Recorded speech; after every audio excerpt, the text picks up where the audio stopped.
They say there's only one movie that can challenge Chicken Little for its title as cringiest Disney movie, and that film is Ralph Breaks the Internet. This film broke the internet in 2018, making it Disney's 57th theatrical outing. Did I mention that it's cringe? Yeah, boy. Yeah, boy. Yeah, boy. Boy. Yeah, boy. Yeah, boy.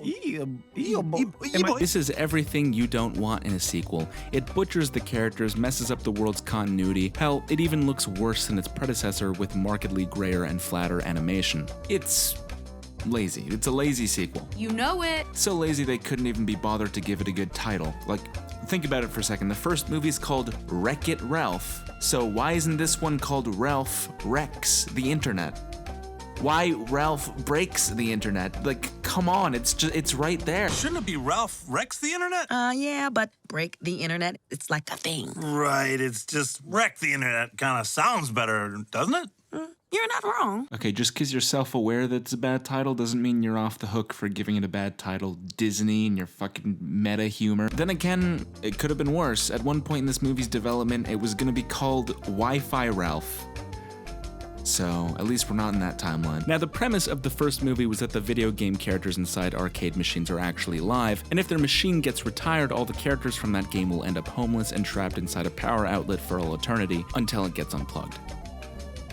Then they just die. It's a grim fate that everyone wants to avoid at all costs. Thus, the characters understand the importance of ensuring their games run as smoothly as possible, and the person playing never thinks anything is wrong or broken. This movie opens with Ralph and Vanellope immediately fucking with their game while someone is trying to play it just because they're bored, literally vandalizing the track and driving out of bounds. While the player tries to move Vanellope back onto the track, she wrestles with her for control. Get back up on the track, Swatty. You're going to lose. I can't. It's like it's driving itself. Resulting in the machine breaking. Litwack's gonna unplug the game.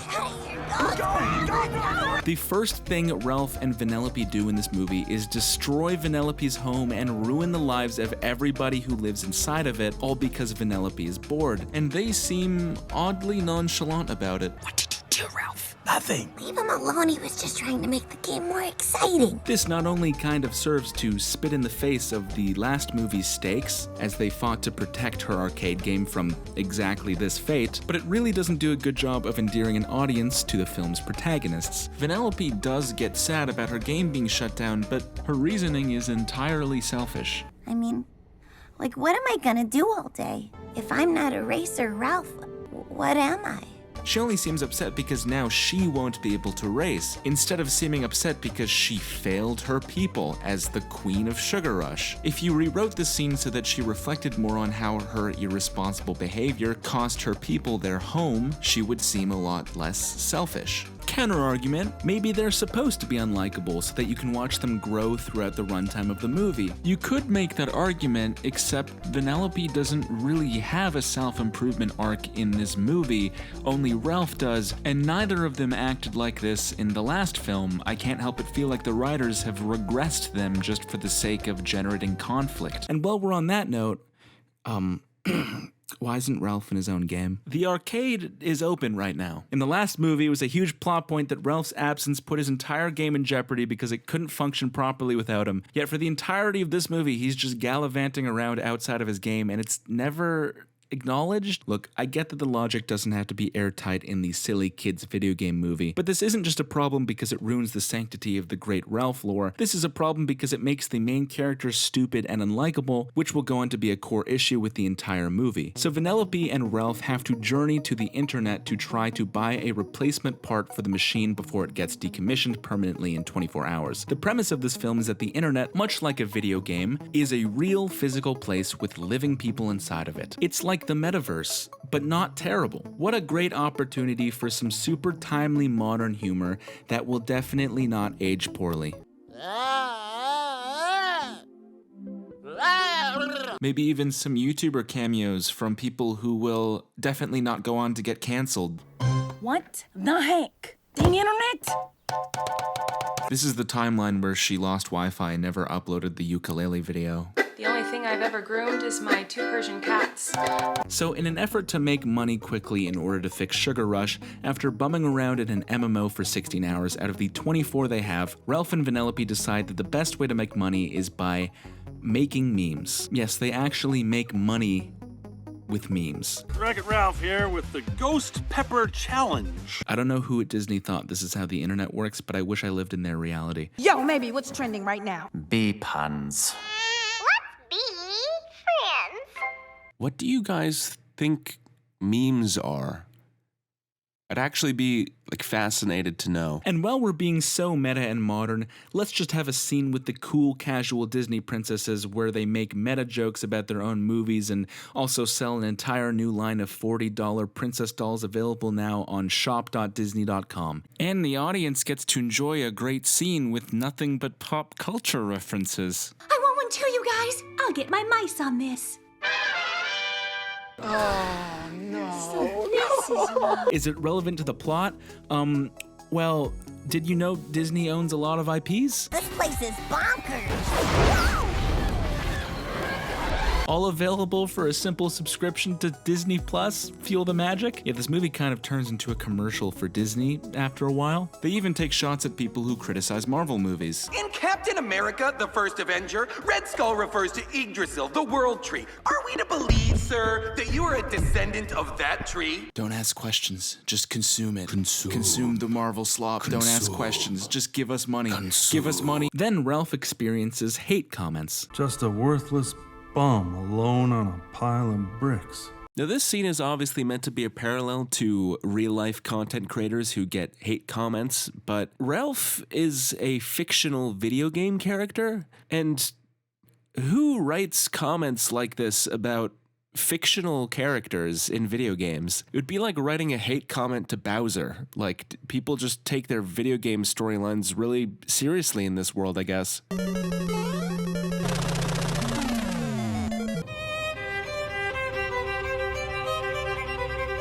After this, Ralph overhears Vanellope saying she's considering staying in an MMO they explored earlier in the film. I want this to be my life. I can't go home now. Now, as previously mentioned, Ralph is a selfish asshole in this movie, so much so that upon hearing that his best friend might be happier somewhere else, he immediately tries to sabotage the entire MMO without even talking to her first so that he can trap her back at the arcade with him forever. I heard a rumor that you could give me a harmless virus kind of thing that might be able to slow down the slaughter race game. Allow me to introduce you to Arthur.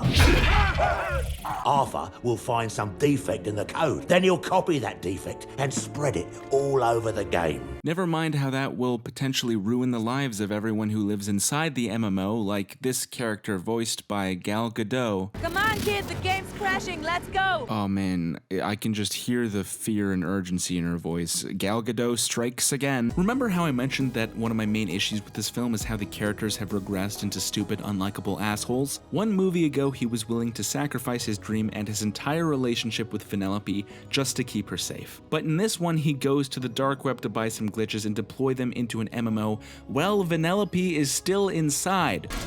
Distributing insecurity.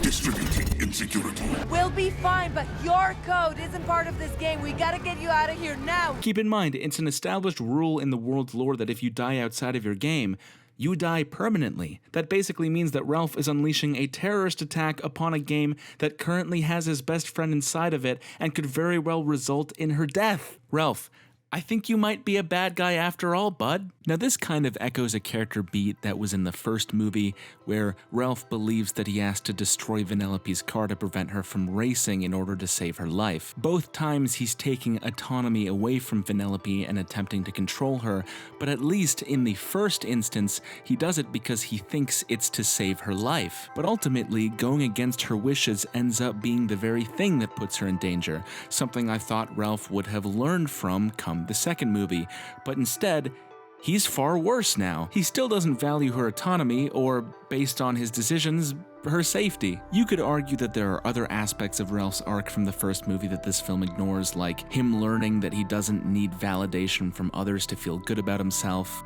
There's no one I'd rather be than me. But I don't want to get too bogged down on this, so we'll go back to talking about the plot. So obviously Ralph's plan goes wrong and the glitch wreaks way more havoc than he intended, ultimately escaping into the internet itself and then cloning a bunch of toxic Ralphs all over the place. Shout out to everyone who was on Pornhub when everything got replaced with Ralph. Now the whole internet is filled with toxic Ralphs. All aboard the toxic gossip train.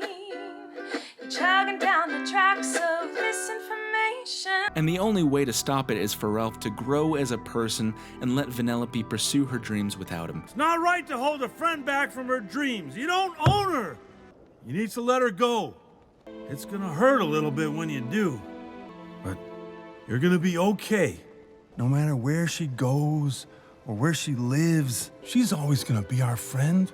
That's a nice lesson and all, and I'd say the scene works decently well emotionally, but the path that led here feels so forced and out of character that the heartfelt nature of the scene is somewhat diminished. So Vanellope forgives Ralph and starts a new life in the MMO, which now contains her source code. How did fictional characters get hold of her source code and upload it into their game?